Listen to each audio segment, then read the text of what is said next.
Dan sebagai pihak termohon, KPU sudah memberikan jawaban terhadap gugatan tim hukum Anies dan juga Ganjar soal sengketa hasil pemilihan presiden. Pihak terkait dalam hal ini Paslon 02 juga sudah memberikan tanggapannya soal membahas bantahan KPU dan juga tim TKN Prabowo Gibran terhadap gugatan yang dilayangkan oleh Paslon 01 dan juga 03 di sidang sengketa Pilpres. Kita sore hari ini sudah bersama dengan anggota tim hukum TPN Ganjar Mahfud Suparman Marzuki dan anggota tim hukum TKN Prabowo Gibran Martin Simanjuntak. Selamat sore Bapak-bapak. Selamat sore Mbak. Selamat sore Pak Suparman, selamat sore. Selamat sore Bung Martin. Ya, saya mau ke Bang Martin dulu. Bang Martin, ini kan TKN ini sudah merespon ya tudingan adanya dugaan abuse of power alias penyalahgunaan kekuasaan kubu TPN Ganjar Mahfud ini disebutkan. Nah, ini responnya apa, Bang? Ya, yang pertama begini ya. Masyarakat ataupun warga negara Indonesia ini sudah pintar ya, dan juga mereka juga beradab. Mereka itu punya hak untuk memilih ya, dan kewajiban untuk memilih ya berdasarkan akal sehat dan hati nurani.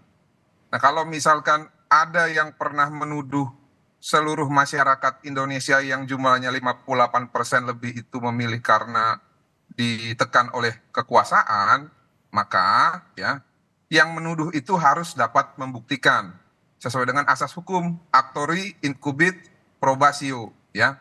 Sayangnya yang kami lihat dalam permohonan PHPU nomor 2 di mana sebagai pemohonnya adalah pasangan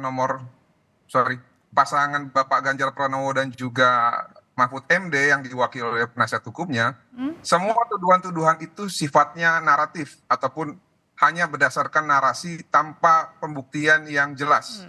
Bahkan dapat kami simpulkan bahwa tuduhan-tuduhan tersebut prematur karena belum pernah terbukti.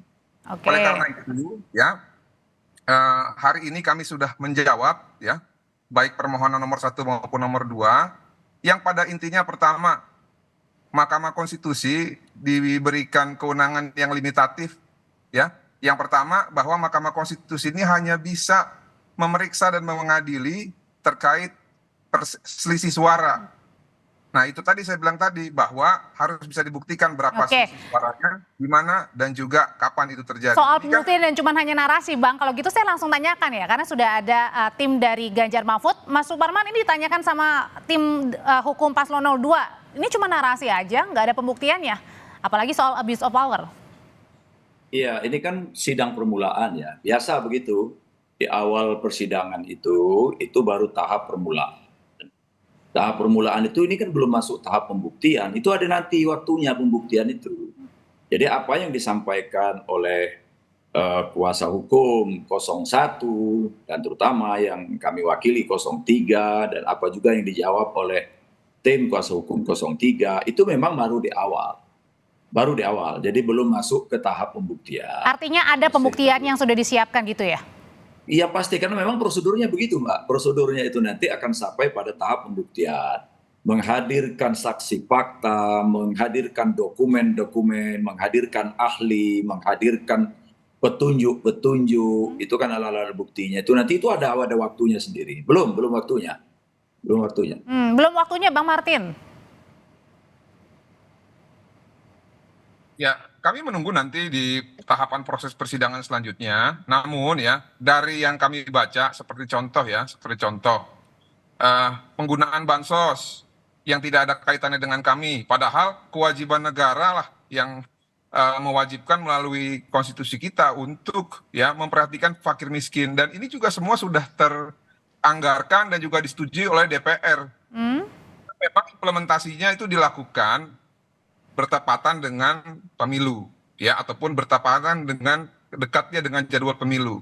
Nah, ini kan juga tuduhan-tuduhan yang mengatakan bahwa politisasi bansos, lalu adanya penggunaan instrumen kekuasaan.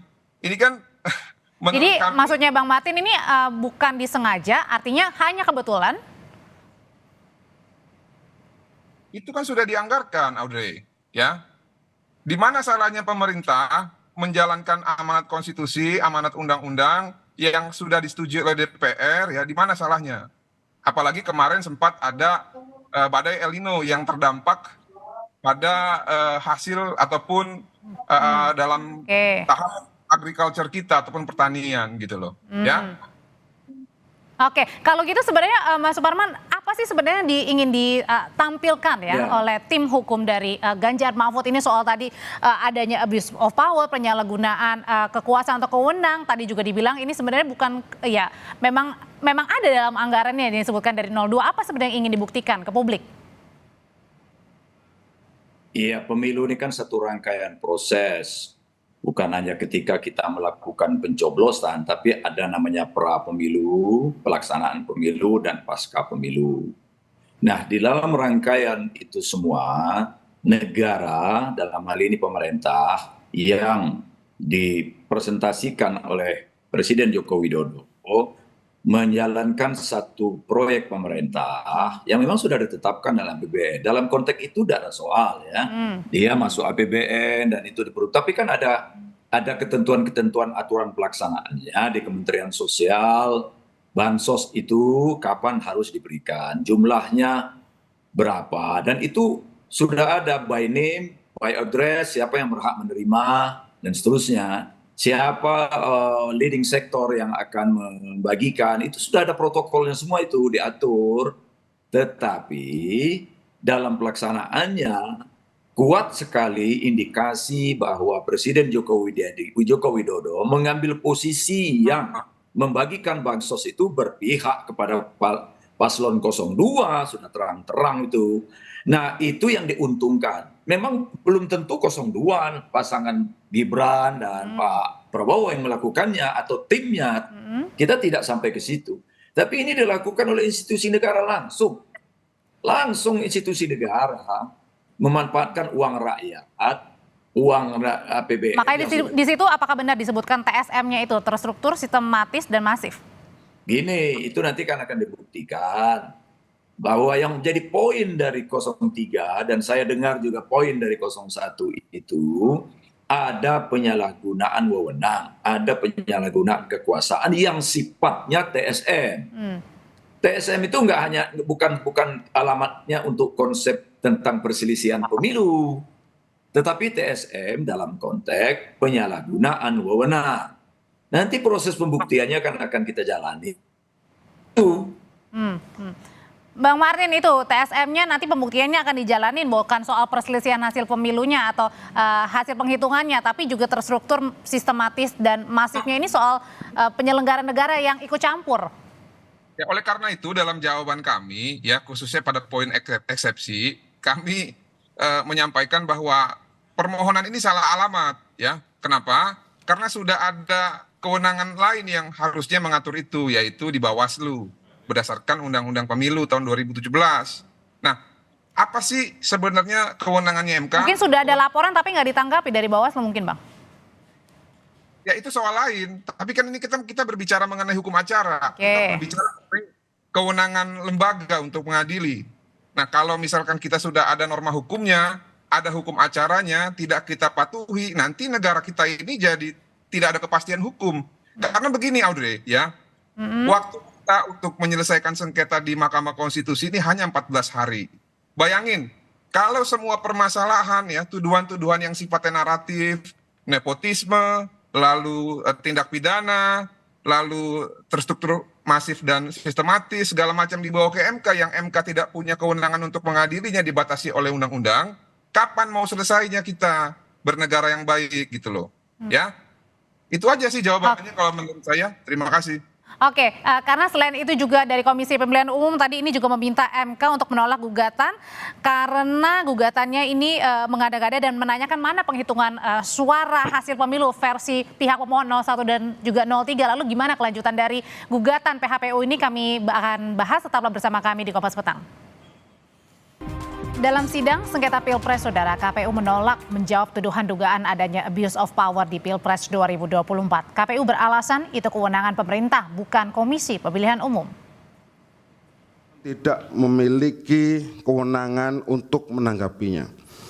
Bahwa pemohon mendalilkan pengangkatan pejabat kepala daerah yang masif dan digunakan untuk mengarahkan pilihan yang terdapat dalam permohonan pemohon pada halaman 58 sampai dengan halaman 66, serta dalil pejabat kepala daerah menggerakkan struktur di bawahnya yang ada di halaman 66 sampai dengan halaman 63 permohonan pemohon, bukan pula menjadi tugas dan tanggung jawab termohon untuk membantahnya. Pengangkatan pejabat kepala daerah masuk dalam ruang lingkup pemerintahan daerah. Bahwa pemohon menyatakan keterlibatan aparat negara yang tercantum dalam halaman 67 sampai dengan halaman 77, lagi-lagi tidak menjadi ruang lingkup termohon untuk menangkalnya. Bahwa pemohon menyampaikan pengerahan kepala desa yang tertera pada halaman 77 sampai dengan halaman 82, lagi-lagi juga bukan menjadi beban termohon untuk menyangkalnya. Bahwa pemohon menuliskan dalam permohonannya tentang adanya undangan Presiden Joko Widodo kepada Ketua Umum Partai Politik Koalisi di Istana, yang tercantum dalam halaman 83 permohonan pemohon bukanlah menjadi kewenangan termohon untuk menyanggahnya. Mas Suparman, soal pengerahan kepala desa, soal abuse of power, ini bukan kewenangan dari KPU, kewenangan pemerintah itu. Salah alamat. Bentar. Ya, sebelum ke situ, ini penting saya tegaskan karena seringkali nggak dipahami itu pasal 470 Undang-Undang tentang Pemilu itu. Sengketa proses yang diselesaikan diatur pasal 470 itu melalui mekanisme pengadilan tata usaha negara. Tapi yurisdiksinya terbatas, diatur di pasal 2-nya. Apa yurisdiksinya? Yurisdiksinya itu proses sebelum pemilu, yaitu tidak lolos verifikasi dan dicoret dari daftar calon tetap. Nah, memang yang menjadi yurisdiksi disebutkan di situ ke MK itu perselisihan hasil.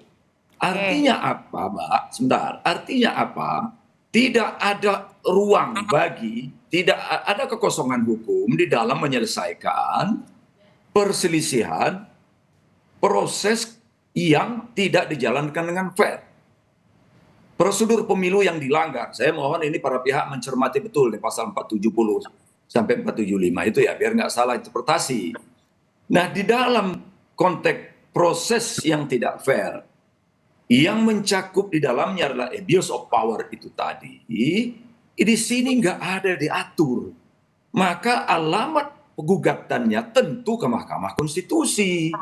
Dari mana pintu masuknya? Di dalam Undang-Undang Dasar, tugas MK itu mengatasi, menyelesaikan perselisihan. Perselisihan apa dalam soal ini? Perselisihan proses. Proses apa? Proses pelaksanaan pemilu. Artinya Bukan ketika KPU meminta untuk MK menolak, ini juga tidak diterima ya berarti? Oh iya, itu jawaban KPU itu sudah benar. Itu bukan wilayah mereka. KPU kan tidak ada urusannya dengan abuse of power. Ya, itu abuse of power itu memang urusannya pemerintah. Pemerintah yang menjadi sasaran dari gugatan ini. Tapi akan dibuktikan bahwa campur tangan pemerintah langsung atau tidak langsung itu telah melanggar dua prinsip penting. Yaitu asas pemilu dan prosedur pemilu. Asas pemilunya apa? Bebas, jujur, adil. Ini dilanggar semua ini. Ini dilanggar semua, Bang Martin? Itu nanti ini statement ya, Bung Martin ya. Nanti kita buktikan sama-sama deh. Bang Martin. Ya. Saya juga menghindari ya membawa sesuatu hal yang harusnya kita bahas di persidangan di luar persidangan. Tapi nggak apa-apa. Saya hanya sedikit menjelaskan dan menanggapi apa yang disampaikan oleh Pak Suparman.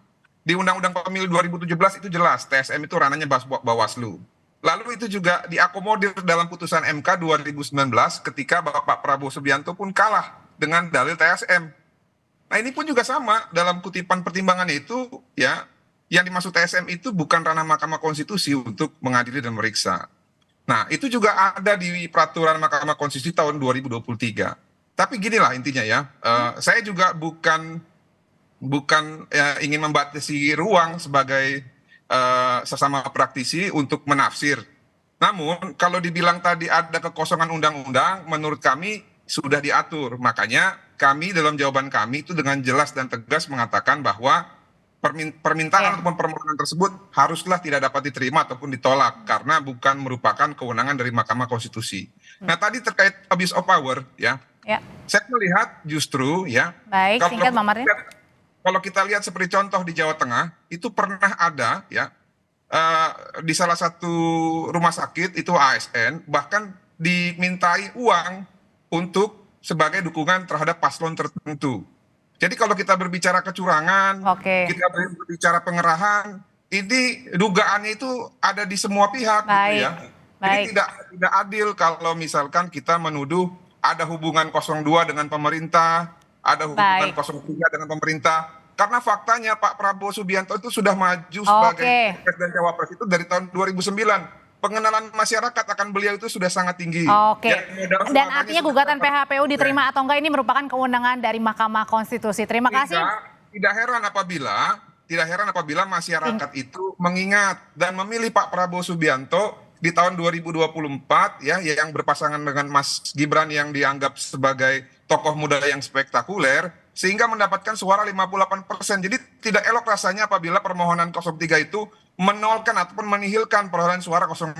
Ini sangat-sangat menyakiti sebagian besar Baik. hati masyarakat Indonesia dan tidak mencerminkan suara Tuhan, suara rakyat, suara Tuhan. Terima kasih. Singkat, Pak Suparman. Iya, argumen yang disampaikan oleh 02 itu kita hormati ya. Ini kan proses kita ke MK ini kan salah satu cara menyelesaikan sengketa secara beradab, secara demokratis. Proses saling menghormati itu penting, menjaga itu penting. Nanti kita akan buktikan semua apa yang sudah dikemukakan dalam persidangan. Baik. Karena ada waktunya. Baik. Terima kasih. Terima kasih Pak Suparman, terima kasih Terima juga kasih, Bang Martin, Bang sehat Martin. selalu semuanya. Tetap